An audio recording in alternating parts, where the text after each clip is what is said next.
Aside, I wonder if by continuing to lie, they aren't about everything. They're driving all of us a little crazy.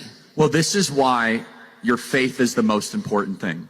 Because for those of us that are Christians, it doesn't drive you crazy. You actually see what's going on, which is that we do not wrestle against flesh and blood, but against principalities and darkness and spirits, that there's a spiritual war here. And you're right, Tucker. I find people in this space that are not anchored to faith, anchored to Jesus, they do lose their mind. Because there is no rational or reasonable explanation for what the country is doing to itself or what we are experiencing.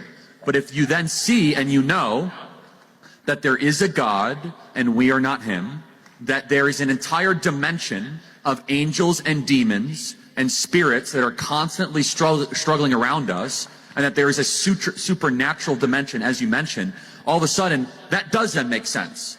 It does not make any rational sense to shut down your schools so you could sacrifice the kids so the elderly can live. That makes no sense whatsoever.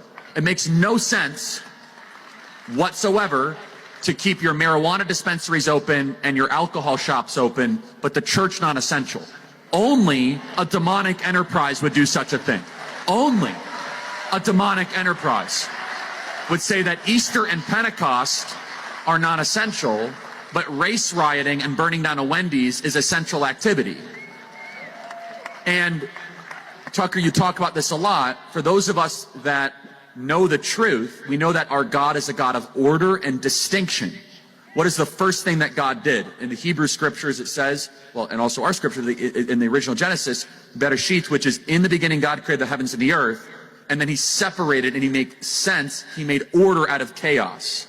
Our God is a God of order, and order only comes with distinctions, and distinctions are necessary. Think about all the distinctions that God set up in the first 6 books of Genesis that are currently under attack. The distinction between male and female. The distinction between man and nature. The distinction between the holy and the profane. The distinction between good and evil. The distinction between infant and adult. These distinctions have always been what Western civilization were built upon. But it is Satan's goal to blur and eventually destroy those distinctions, because those distinctions of which we get order, and if you do not have that order, then you have the closest thing to satanic chaos here.